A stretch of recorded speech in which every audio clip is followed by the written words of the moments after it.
A little bit about me. I am from Hattiesburg, or live in Hattiesburg, Mississippi, originally from Florida, but live in Hattiesburg, Mississippi with my wife, and I teach at Presbyterian Christian High School, where I teach middle school and high school students. I teach art. We have some general art courses that we do. So we do a lot of drawing and painting, but I also teach pottery as well. Apart from that, though, I practice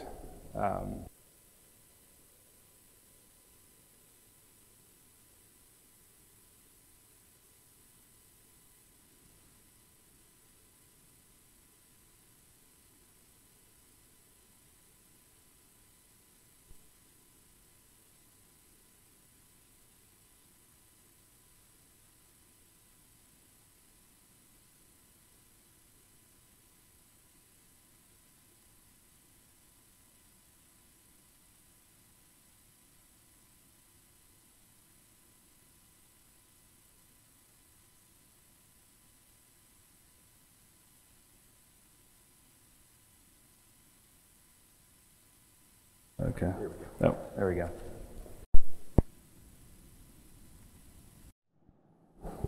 Is that good? Okay. Yeah. So I wanted to be able to show you several pictures throughout the presentation and just kind of talk through them. I'm going to show you some of my own artwork, and I also want to show you some of the murals that I've worked on, and talk to you about those. And then at the end, I was going to show you several artists that are known for using color in ways that I really appreciate, and you may recognize some of the artists. And then I also want to kind of leave this open for conversation. So if you have any questions or anything at the end, or even while I'm talking, I would love to be able to answer those for you the best that I can. So, today's supposed to be a beautiful day, and the sun is going to be coming out soon, hopefully. But notice how gray it was this morning. And I think gray that we know can really kind of sap color. It can take color and kind of just drain it out. And when the sun comes out later, all that color will come back. The other thing that I've been thinking about lately, too, is we've had a lot warmer weather lately, and I live kind of on the backside of some woods, and so a lot of the green is starting to come back out. There's a lot of flowers coming back out on trees and in the grass, a lot of pinks and yellows that I've noticed in my yard just in the last couple weeks. And so color is really important, and I think it brings I think when I think of color, I think of it bringing life to something, and it can make something that maybe is mundane pretty. And yes, it brings life to things. So let's look at a couple pictures here. So I wanted to show you this, just talk about color as psychology for a few moments. So what you see here is a locker room, and I think it's Ohio State. And I guess there's several teams that will do this that I've read about, where they will paint the opposing team's locker room pink. And this is called Baker Miller pink, and sometimes it's also referred to as drunk tank pink, because they also will paint jails this color as well from time to time. And the reason is because it mellows people out and it calms them. And so I guess this kind of helps the other team, or the hope is that they won't be as aggressive on the playing field. So yes, colors make us feel certain things. We associate different things with them, of course, but they can also have a real kind of effect on us. So, oops, sorry about that. A lot of hospitals these days are probably painted more this kind of neutral grayish color. but at one time they were painted more green, like the image you see here on the right, or on your left. And again, this color was used because it calms down patients. It's also associated with being clean. And although the walls aren't painted this color anymore, we see doctors and nurses wearing scrubs that are still this color, scrubs that are blue, scrubs that are very kind of light colors of green and blue and pinks and things like that. And again, that's for calming and for, it keeps blood pressure down. It does all kinds of things. So speaking of blood pressure, supposedly if you go inside a red room, that can raise your blood pressure, make your heart go a little faster. It's said to make you hungrier. If you want to eat less, it's recommended to eat on a blue plate. So I guess in the 1920s through the 50s, there was something called a blue plate special, and plates would be brought out with, there were blue plates that they put food on, and they could actually put less food on there, and the patrons would eat less food, but they could still charge the same amount of money as a plate that wasn't blue, where they could have piled on more. But yes, blue plates or blue can help calm us also and eat less. Let's look at the next picture here.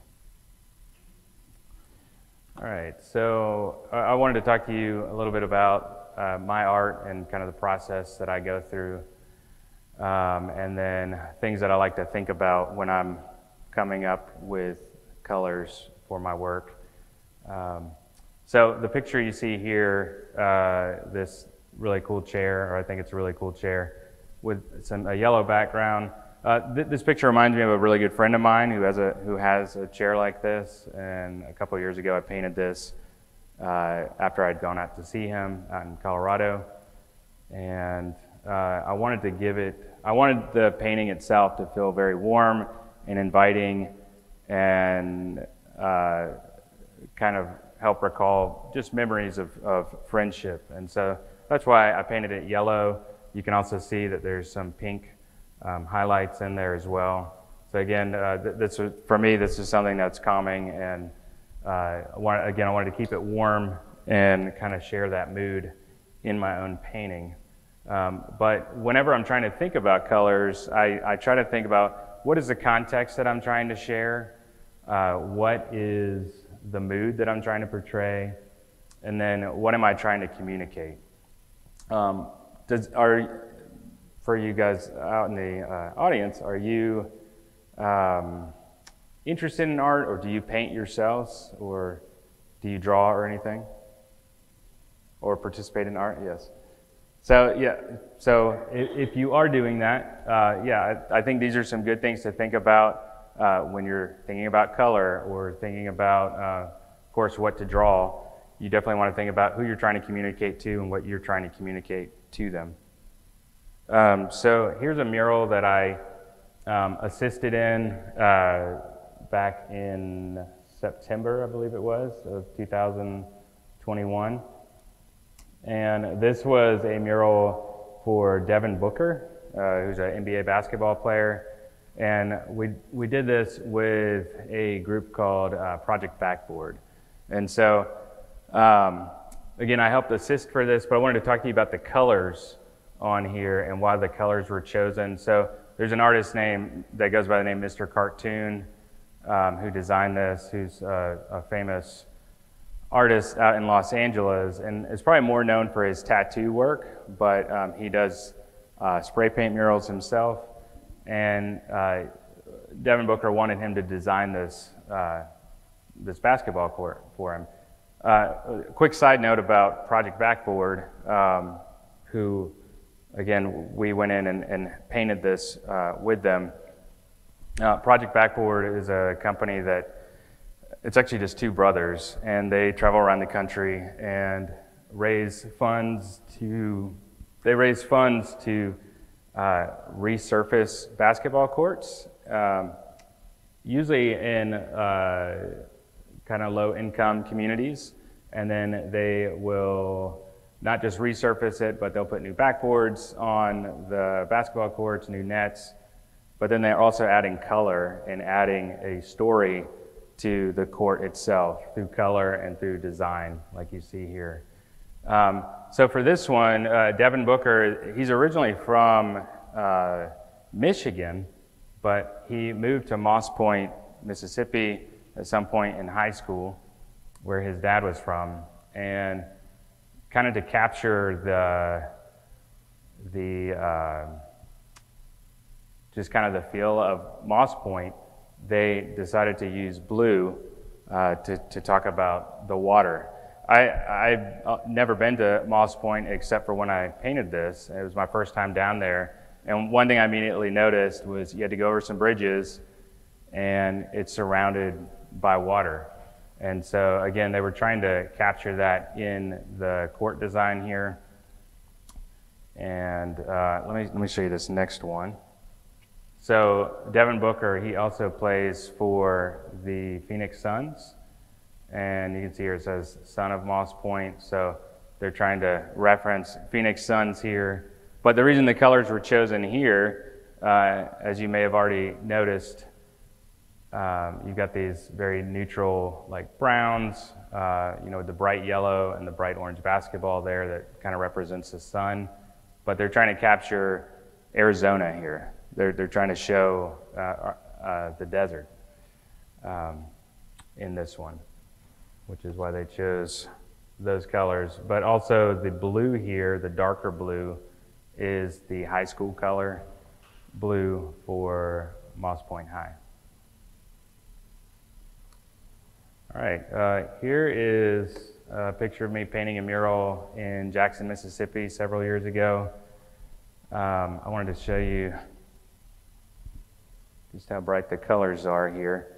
So usually when I go through the design phase of developing a mural, I start out in a sketchbook without color, but I usually kind of go into it with like, oh, I think I want to use, indigo blue, and I want to use this kind of pink or this kind of yellow.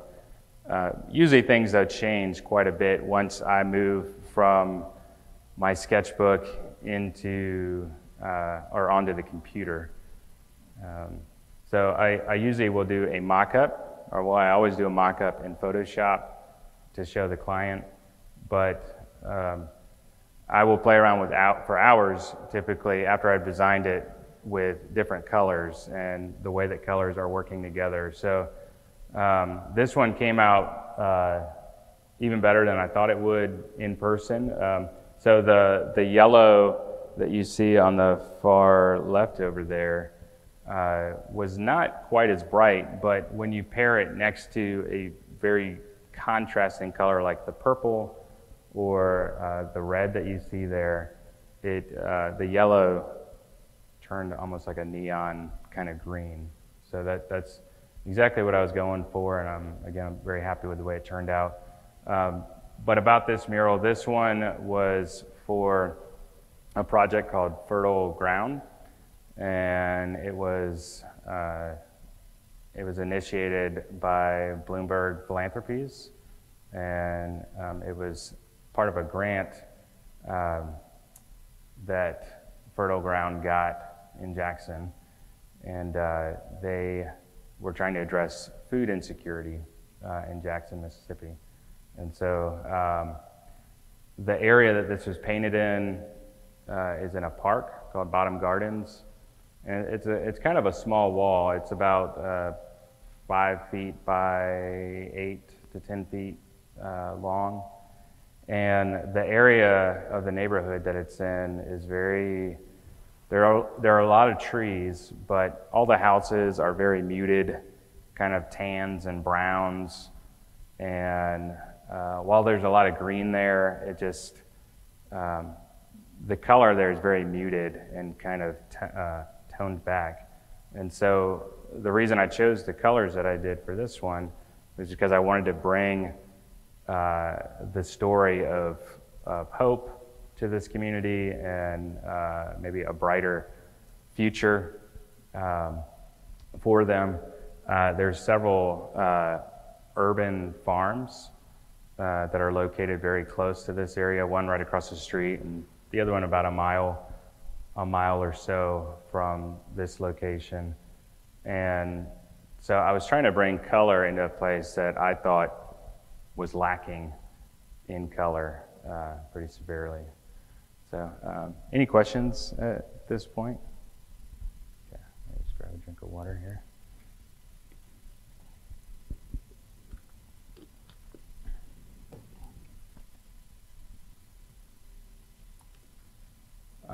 So when you see this painting, what are some things that you might think about, or that you do think about, or that you might associate with this painting as far as color is concerned?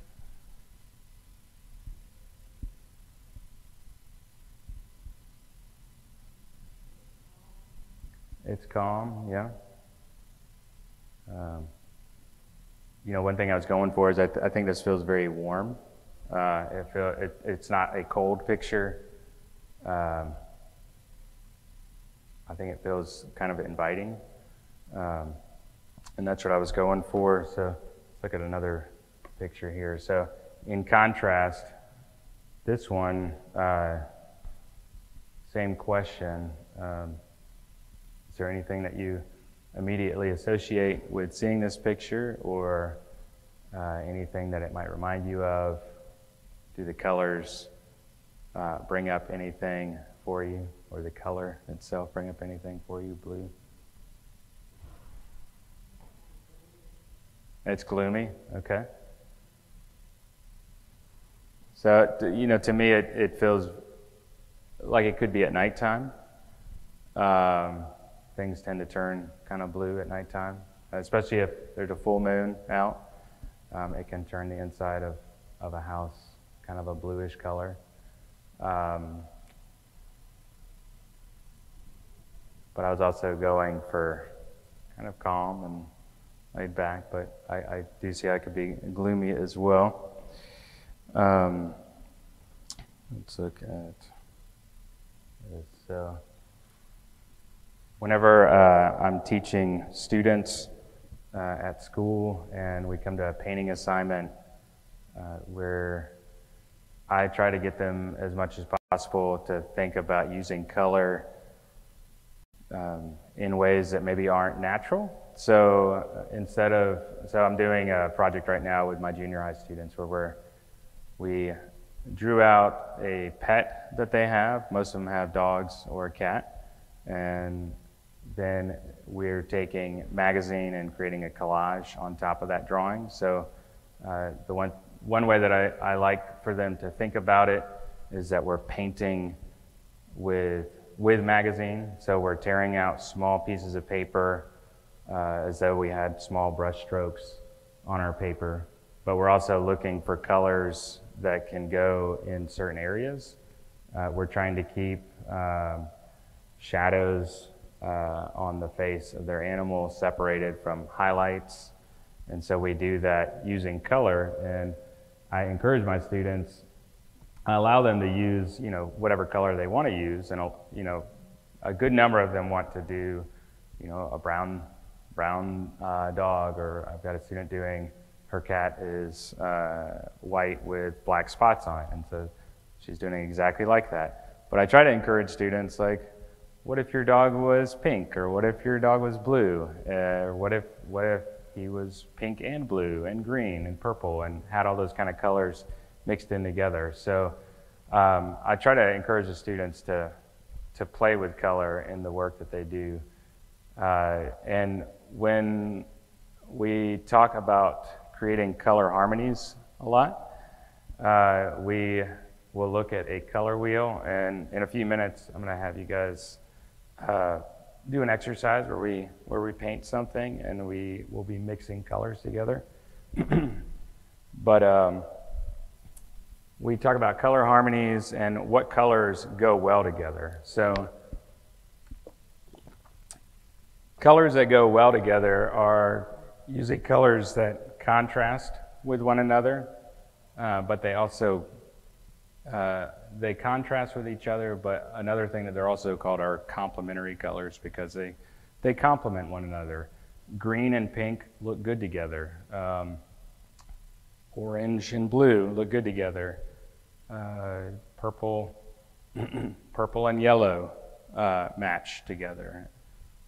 And so here you see a color wheel, and you've got primary colors, which when we begin to paint, we're just going to use primary colors, and we'll be mixing those primary colors to create secondary colors. So primary colors are red, yellow, and blue.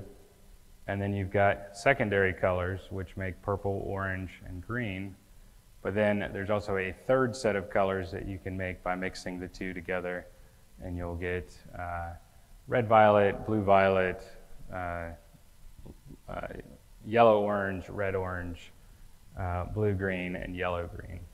So it's a third set of colors. But you know, these colors, as much as they go well together, the ones that are contrasting or complementary to each other, and those are colors that are across from each other on the color wheel. In the exercise that we're going to do, I want you to play with color yourself, and the colors don't have to match exactly like you see here. And I try to encourage my students at school with the same thing. But you want to find things that, you know, look good together, things that you like and that you find work well together. So a couple more paintings here of some things that I've done. Again, so the picture with the couch here on the left of the screen. Any thoughts on how that what you might associate with those colors, or how it might make you feel, or something that you think about when you see those?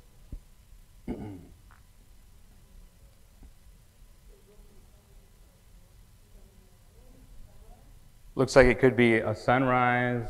The sun might be going down. It could probably be either one of those. Probably because of the orange that you see on there. Yes. Anybody else?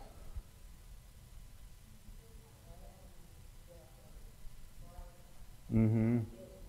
Yes, a warm and bright feeling, yes. Which is exactly what I was going for.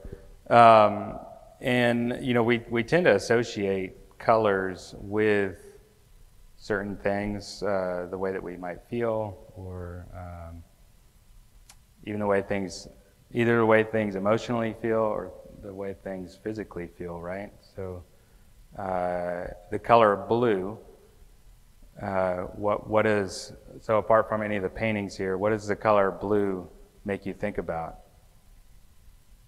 Something physical or emotional that you immediately associate with the color blue?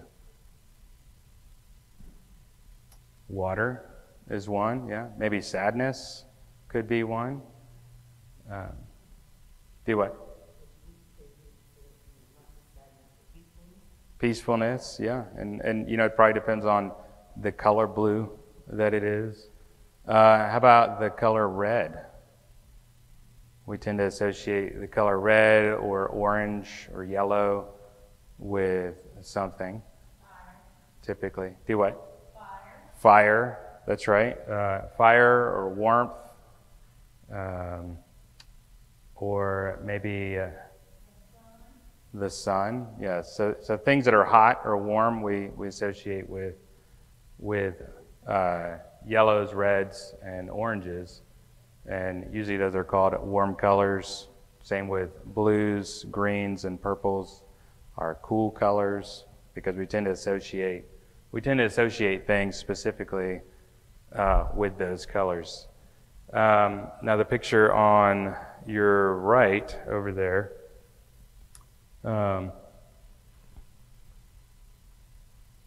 same thing there. I was trying to give it a calm feeling, so I'm using a lot of cool colors in there, but it's also contrasted with warm colors.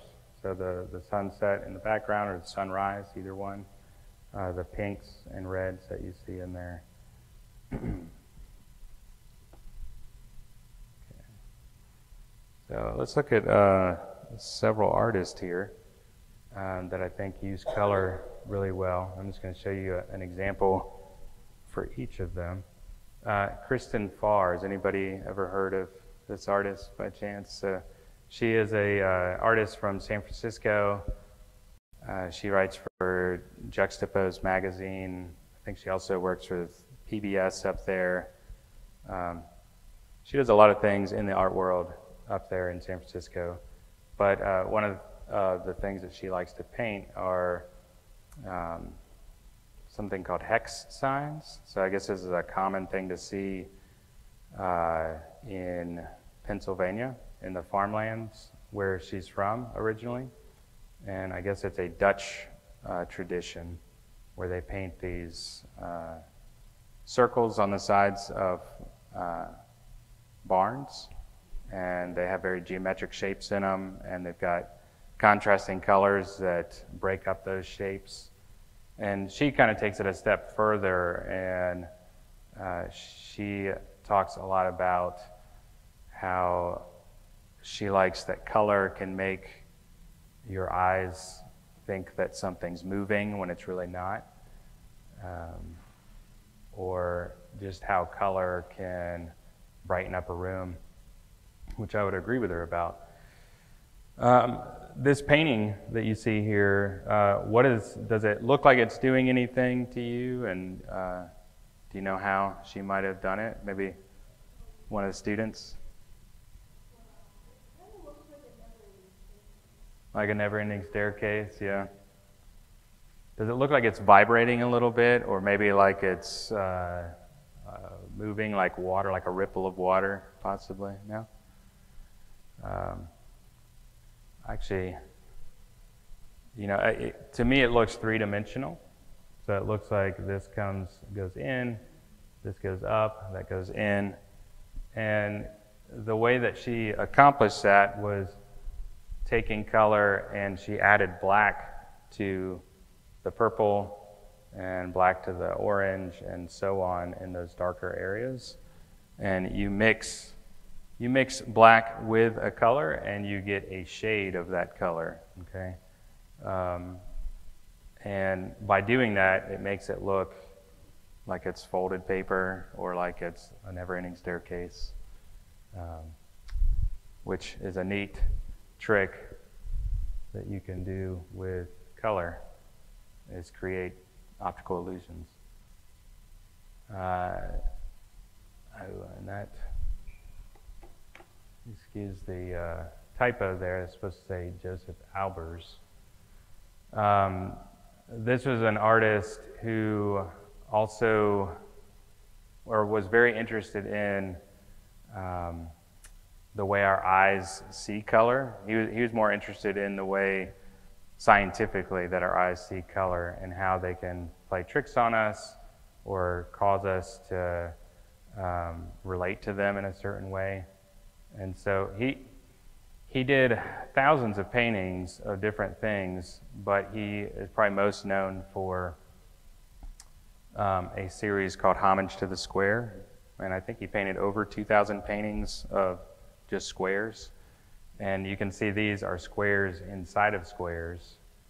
And I think both of these examples here are, I find them soothing.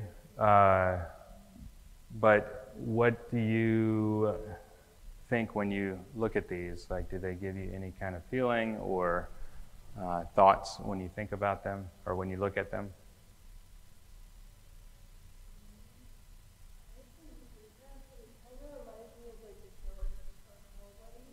Like a dark hallway. Right. So are you talking about the one on both of them, or the one on the right there? Yeah. So she said that it reminds her of a dark hallway, which I think that's a good way to look at it. it almost feels like you could walk into it, right? Like it goes, like there's layers that you just can walk into it. I don't think that these paintings were very large, but they would be nice, really large, because then you would really feel like it was a room to go into. But that's, you often see painters painting really, really large paintings because they want you to kind of get that experience of feeling like you could walk into it. But these two by Albers, I think, definitely make you feel like that. Let's look at David Hockney here. David Hockney. So again, a very large painting. Looks like you could walk into it. And he paints all sorts of subject matters, but notice this painting here, he's using colors that aren't necessarily natural to what we would see in real life. He's using lots of purples and greens in this painting. Does this painting make you think about anything in particular? Do you associate anything seeing this painting? I think for me, I mean, it's obviously out in the country. Looks like there's some logging happening, and he's probably painting from a real life scene that he has seen, or from a photograph that he took somewhere and is repainting it in his own way. But it feels like a very quiet place to me, and feels like a place I'd want to go. I think the purple really kind of tones it down and maybe makes it even feel a little cool outside.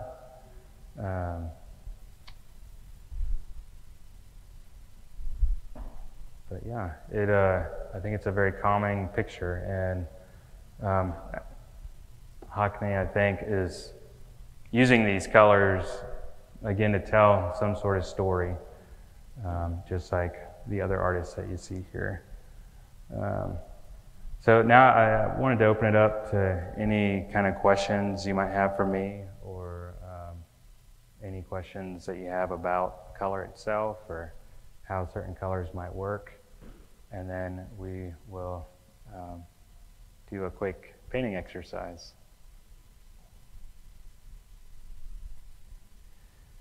Has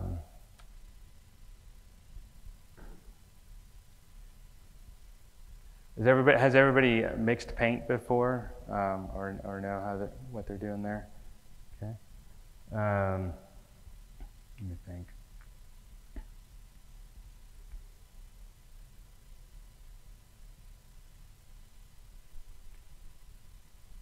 What is your favorite color, and why do you like that color?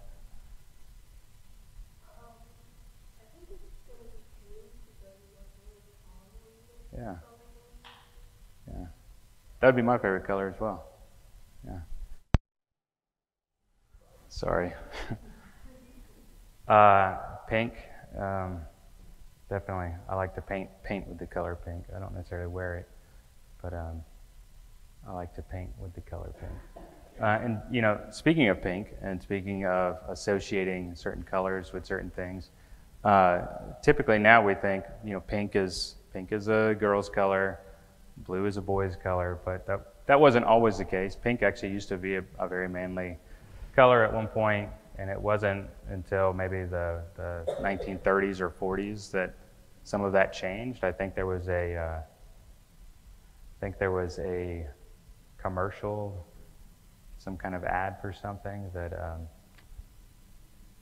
they made a comment in the advertisement saying like that pink is for girls and blue is for boys, and then it became kind of a cultural thing that we associate pink with girls and blue with boys. But yeah, let's go Get you some paper and paint, and we'll talk about what we're going to do here.